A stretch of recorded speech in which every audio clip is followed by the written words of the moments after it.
Alright, we're back. It is like January 21st, 22nd. I took the month off of January pretty much, but we have to get this done. My wife's car, the starter went out. It started starting pretty sluggish, so I replaced the battery because the original battery was like 7 years old, but then it still didn't help. So I went to AutoZone, had them check the alternator, and the alternator's fine, it's charging. So it just seems like it's the starter, and I'm not going to be real detailed in this replacement, but we've got a brand new starter, 100% new, got off of Rock Auto, and I got new gaskets for the intake manifold because you have to take it off in order to get to the starter, because it's literally right underneath the intake manifold, which sucks, but it is what it is. And it is like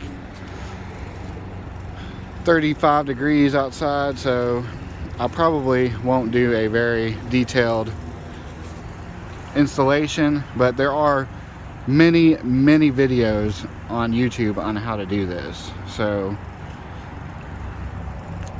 basically what we need to do is remove this cover, remove the tube here for the throttle body, or the intake, not intake, but the air filter box, move this tube, this cover, electrical connectors. There's two coolant lines that go to the bottom of the throttle body that we need to remove, and then we'll be able to unbolt the intake manifold. I might have to remove some random stuff like the hood latch, just because it might be in the way, but I don't know. We'll see what I need to do once I get into it. Alright, the two bolts right there, right here and there are 10 mil. Check the mic and make sure it sound right, boys. Alright, it looks like we got two here, one there, same thing over here, and then one down here. They look pretty rusty, so I'm going to hit them with some PB Blaster.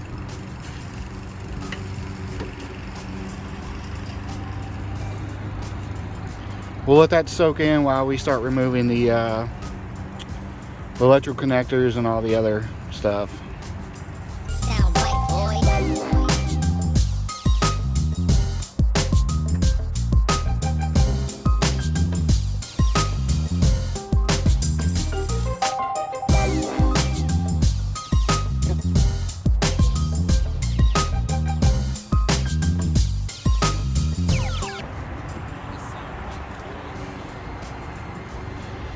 So I went ahead and decided to remove the hood latch just because of clearance. That way I have a lot more clearance, because it was like right here. And that gives me a little bit more clearance just to get my hands down in here and disconnect stuff that needs to be disconnected.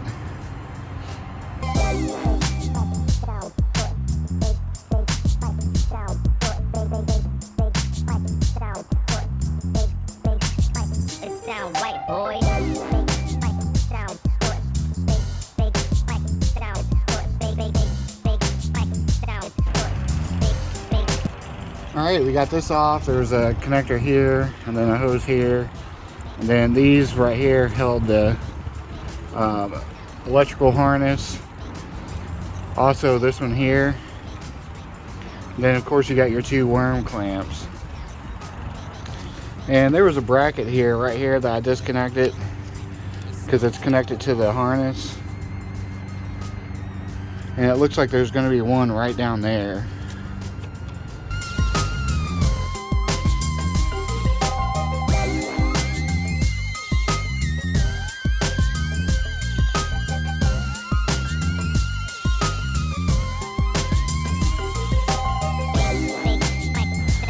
Alright, so I got the wiring harness all freed up. We have this one right here that connects into the throttle body because it is a drive-by-wire. And right down here is a hose. I can't really get to it just yet, so I'm going to leave that alone. And then there's a hose here I'm gonna disconnect, and then right here. All right, so now we have this side over here. We have an electrical connector connects into this solenoid. But we're gonna go ahead and try to remove the bolts here. Hopefully none of them break. And we do have this line right here that needs to be removed.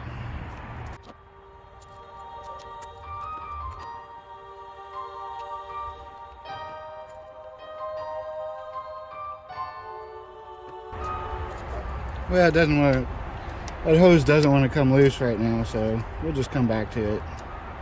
All right, and these bolts are 13 millimeters.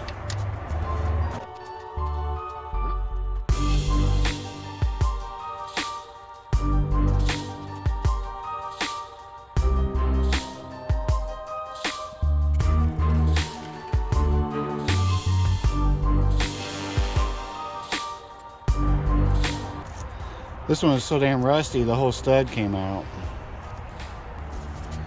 All right, we got the intake manifold loose. We've still got to get this wiring, and then there's a vacuum hose here that we need to get. I may need to remove the injector wiring harness just because it's kind of in the way over here. But I could pull it and flop it over, all the way over. So I may need to do that.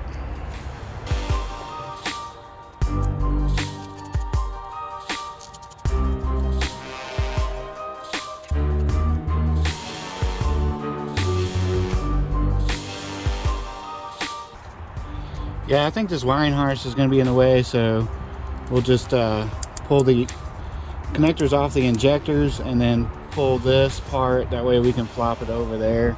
Looks like there's a ground wire right here.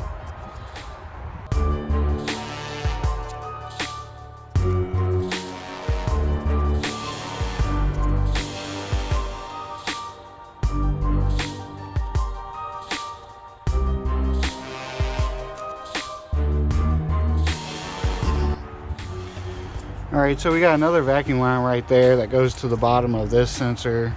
And then we have this hose right here that goes up onto the bottom of the throttle body. And then we should be able to pull it up and out, and you got to like flex it and rotate it just because you see how it has this big backing. So I went ahead and pulled this sensor off. I don't think it's necessary, but I did it anyway.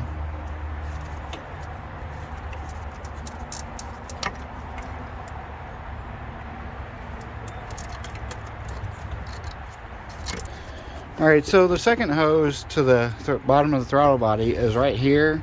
And I think it'd probably be easier to remove this one than it is to get to the bottom of the throttle body. So that's what we're going to do. Not really going to record it just because I can't really angle the camera in the right position.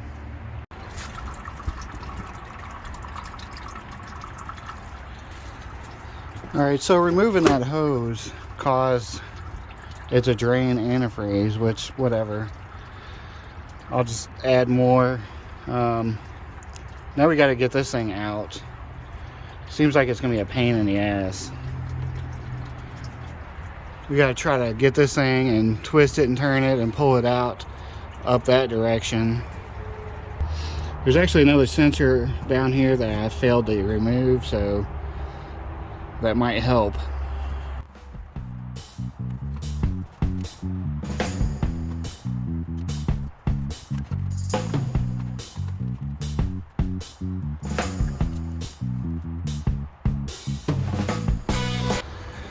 I guess at this point, technically, I could get to the starter bolts and then pull the starter out here, but there's this little sensor in the side of here that has like this cylinder that slides into the intake manifold that at higher RPMs it turns the cylinder, which has holes in it, which allows better airflow for higher RPMs. Sometimes that thing gets stuck, so I'm wanting to pull the intake out to pull that out so I can clean it, but I'm having difficult trying to get this thing rotated around enough to get it pulled out.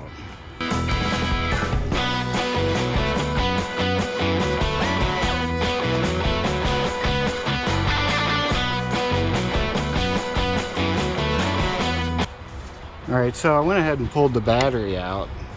Thought it might give me more room, but I don't really think that helped.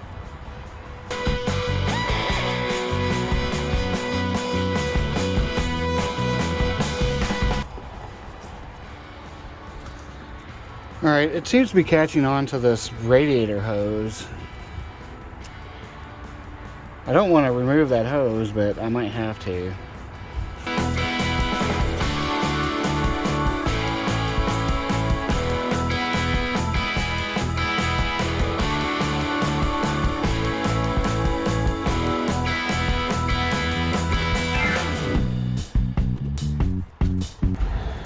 Alright, by removing the radiator hose, just lodged it up there, I was able to get it out way easier.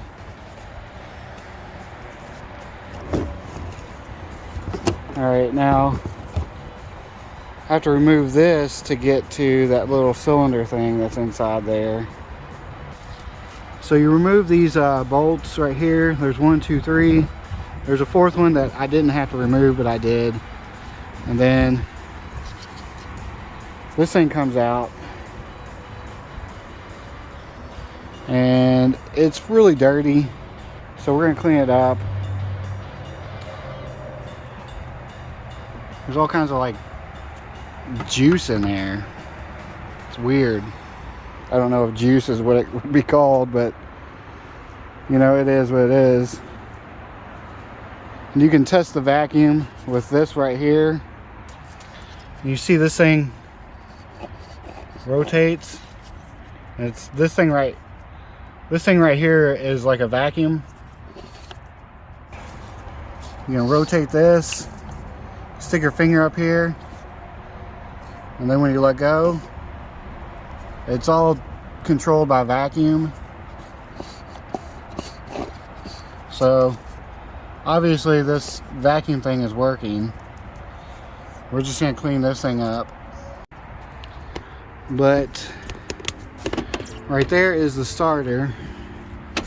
You got the bolt right here, obviously. Then there's one that runs right there. And then you gotta remove this plug and then this right here. Alright, we got the bottom bolt out. It was a pain in the ass. It was just tight the entire time. The top one, not a big deal, and it's a 14 mil. Once you loosen it, then it just comes out with your fingers.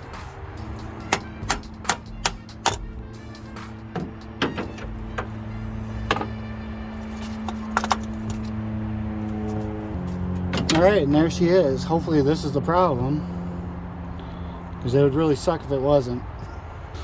It is the original Honda starter, so you know, it's old. But you know what? On my EFs, the 88 through 91 Civics, I've never replaced a starter. That thing's lasted forever. But you know, they don't make stuff the way they used to. Alright, here's my China-made starter. Made in China.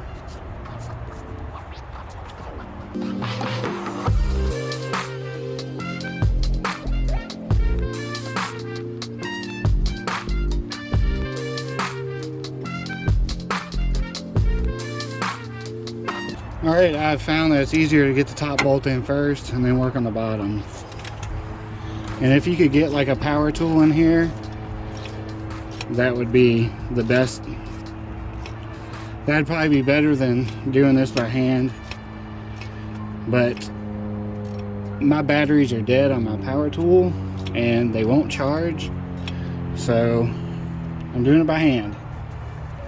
Alright, so after struggling with this bolt right here, it's just tight all the way through, and it's not cross-threaded, and it was tight all the way out. It was the original starter, so I don't think it's cross-threaded, but it was a pain in the ass. It literally took me 20 minutes combined to get that bolt in and out. So we got it though. And what I want to do is I want to put the battery in here and try to start it, or see if it turns over, because if it's not the starter, then I don't know what the hell it would be. But yeah, let's do that. All right, hopefully it starts.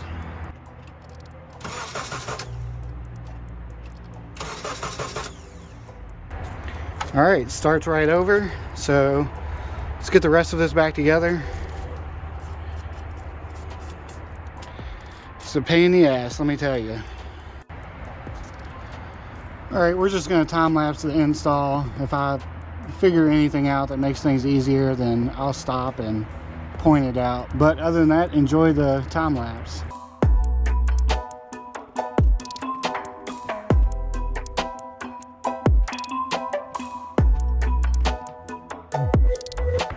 Well, I'll tell you what, that thing went in so much easier than it did coming out. That's just crazy.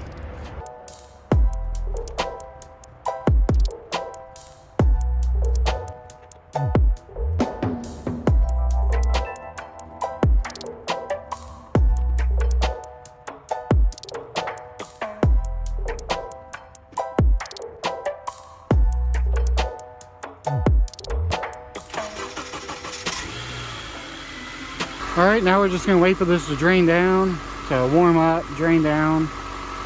I don't know why it's not going in there. It's weird. It's not clogged, I don't think.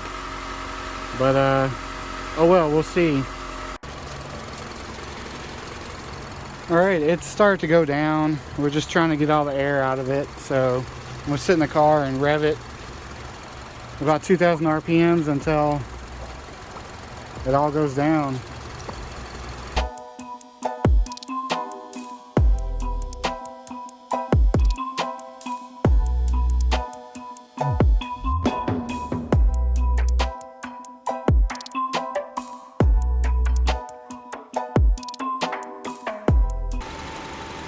Alright, the fan has kicked on, so I'm going to finish it up and be done with this. I would say this is a success.